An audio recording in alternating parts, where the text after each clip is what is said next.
Is English difficult? Hard? What words shall I use? Can you say with me, she sells seashells on the seashore? Bluff નથી કરતી હો, અર્થ છે. She sells, એ વેચે છે. શું? She sells seashells on the seashore. The shells that she sells are seashells, I'm sure. એ જે વેચે છે આ ચીપ છે, શક્યાના દરિયાના ચીપ છે, એ મને ખબર છે. She sells seashells on the seashore. The shells that she sells are seashells, I'm sure. Mr. Purani, Jatin Bhai and my dear friends, English is a language that we have to make an effort to learn. English is not my mother tongue. It is not your mother tongue. And therefore, we will have to make an effort to learn the language. Why do I need to learn the language? I have to ask myself. Each one of us needs the language for a different reason. Please understand what reason you have and then make the required efforts to learn the language. I'm sure you'll be able to do it. Of course, we need a teacher. Indian philosophy believes that we cannot even attain God without a guru. So we need a guru, but a guru can only show you the path. After that, you have to walk the path, and that is true of the English language also. I would say English is more difficult than all the Indian languages put together. If you know the word B-U-T, which you all know, do you know the word B-U-T? Yes? And how do you pronounce it? B-U-T?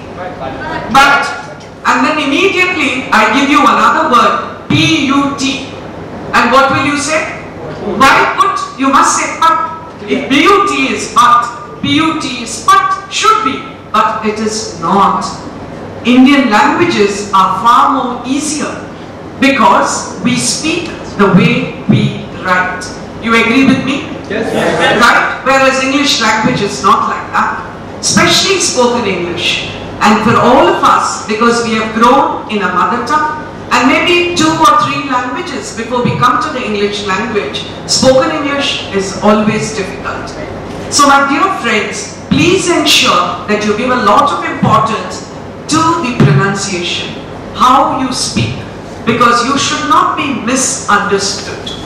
There are words which are very, very close.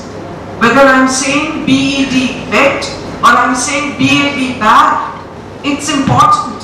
Whether I'm saying G-O-T, got, or I'm saying G-O-A-T, goat, right? Whether I'm saying Bakri, or I'm saying Mariuche, it makes a difference. And one of the words which is always shocking, I'm not going to say the word because I'm with young kids here, but how do we pronounce the word W-R-A-P? Please don't pronounce it, because many of us pronounce it the wrong way. And when we pronounce it the wrong way, W-R-A-P, ખબર છે ને આપણે gift ને શું કરીએ છીએ? Wrap કરવું જોઈએ.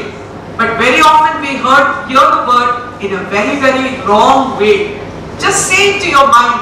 How do we pronounce the word in Gujarat? In a very wrong way. So people who hear us will misunderstand us. You probably saw a movie with Satish Shah, I think, the actor, you know, where they make fun of the way we in Gujarat pronounce words in other languages, in Hindi for example. So we have to make an effort. None of us, I'm a vegetarian.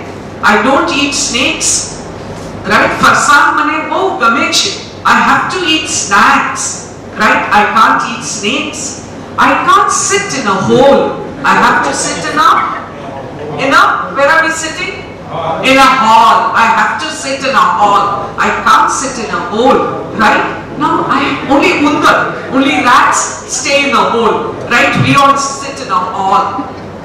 Now friends, is this difficult? No, it's not difficult. But you have to make the effort.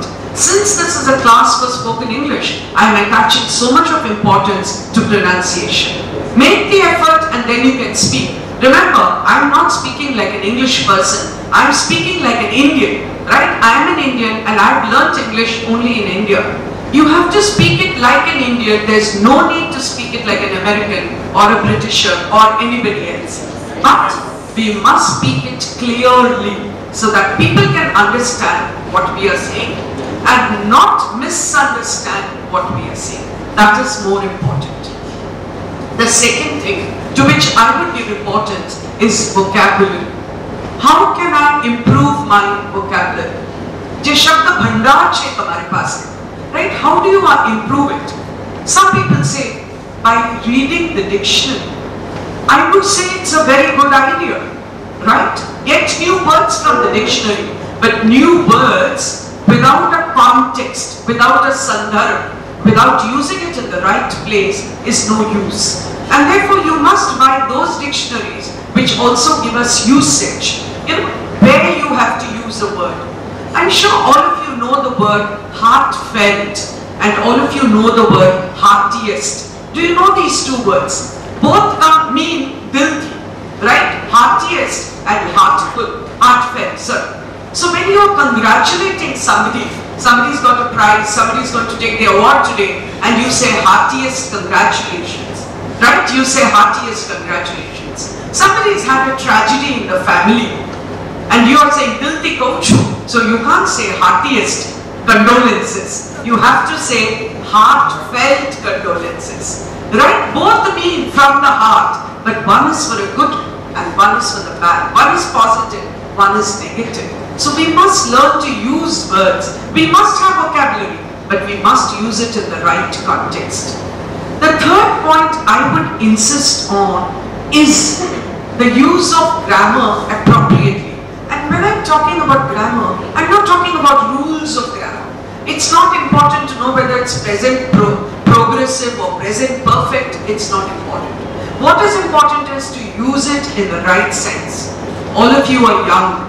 There will come a day when you want to tell somebody that you love him or her.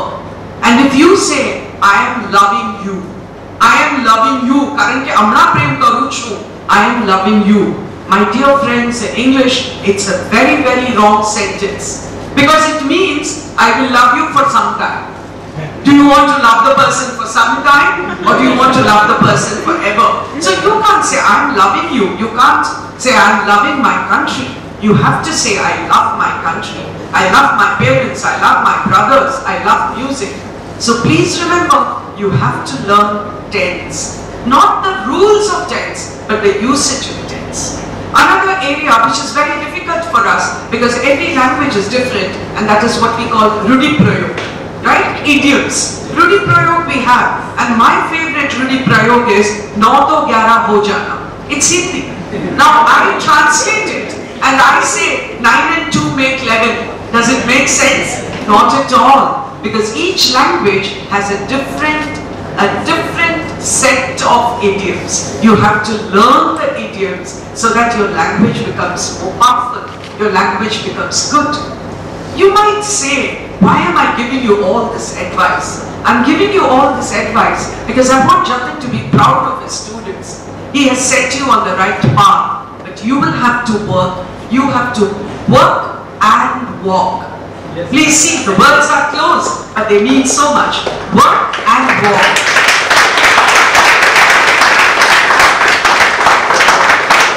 For the woods are lovely, dark and deep, and I have miles to go before I sleep, and miles to go before I sleep. All the best to all of you and to